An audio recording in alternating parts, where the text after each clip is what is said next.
Di penghujung 2004, Aceh adalah sebuah luka yang tak kunjung sembuh. Sebuah konflik yang membara puluhan tahun, menelan korban tanpa nama, dan menguras harapan. Dunia menyorot, tapi seolah tak ada jalan keluar. Lalu, dalam hitungan jam, semesta mengubah segalanya. Bencana yang tak terbayangkan menghantam, mengguncang dunia. Aceh luluh lantak. Tapi di tengah puing dan isak tangis, sebuah pintu rahasia dalam sejarah terbuka.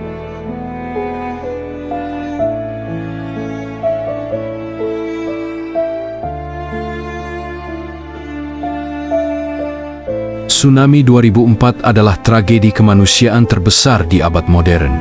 Simpati dunia mengalir deras. Bantuan, relawan, dan diplomat dari seluruh penjuru bumi datang ke Tanah Rencong. Untuk pertama kalinya, Aceh terbuka seluas-luasnya bagi dunia luar.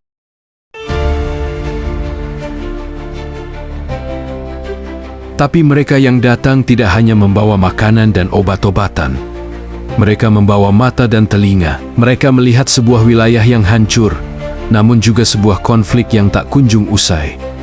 Di tengah kekacauan itu, para diplomat mulai berbisik. Mereka tidak hanya melihat tugas kemanusiaan, mereka melihat sebuah momentum.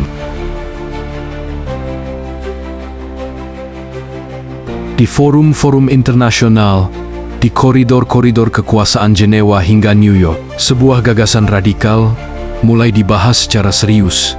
Gagasan yang selama ini dianggap tabu. Beberapa negara berpengaruh dan lembaga dunia mulai menawarkan sebuah jalur yang berbeda. Jalur referendum, sebuah pilihan bagi rakyat Aceh untuk menentukan nasibnya sendiri. Setelah puluhan tahun pertumpahan darah, dukungan internasional untuk opsi ini diam-diam menguat. Ini bukan sekadar rumor. Ini adalah puncak dari perhatian dunia terhadap konflik yang tak berkesudahan. Logikanya sederhana. Membangun kembali Aceh dari nol adalah kesempatan untuk membangun fondasi yang benar-benar baru, sebuah negara baru yang lahir dari tragedi. Dengan restu dunia, sebuah kesempatan yang hanya datang sekali seumur hidup.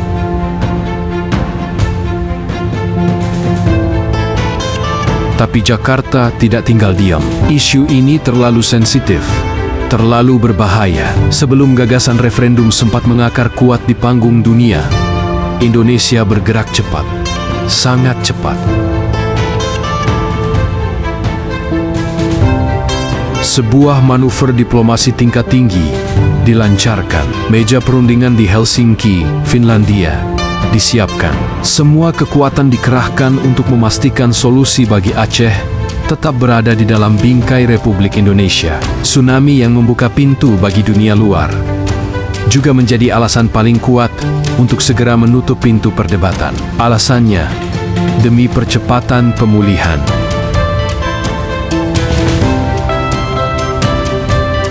Agustus tahun 2005, Perang 30 tahun resmi berakhir. Dunia merayakannya sebagai kemenangan diplomasi. Perdamaian akhirnya tiba di Serambi Mekah. Senjata dibungkam, dan harapan untuk hidup normal kembali tumbuh.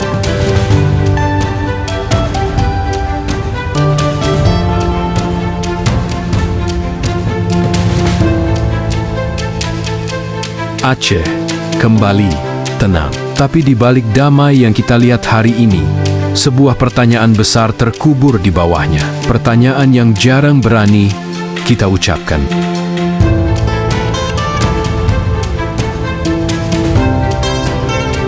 Sebuah tawaran dari dunia, sebuah kemungkinan menjadi negara, sebuah sejarah yang hampir tercipta, semuanya lenyap dalam senyap.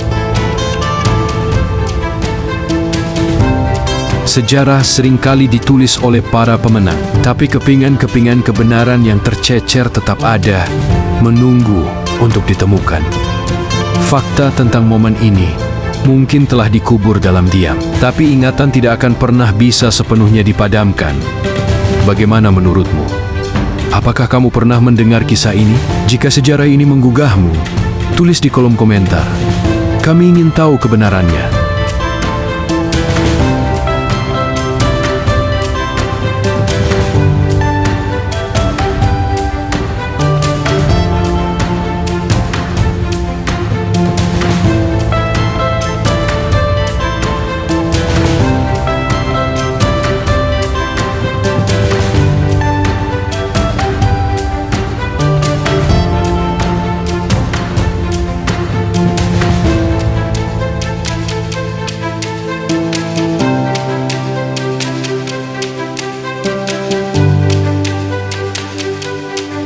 Thank you.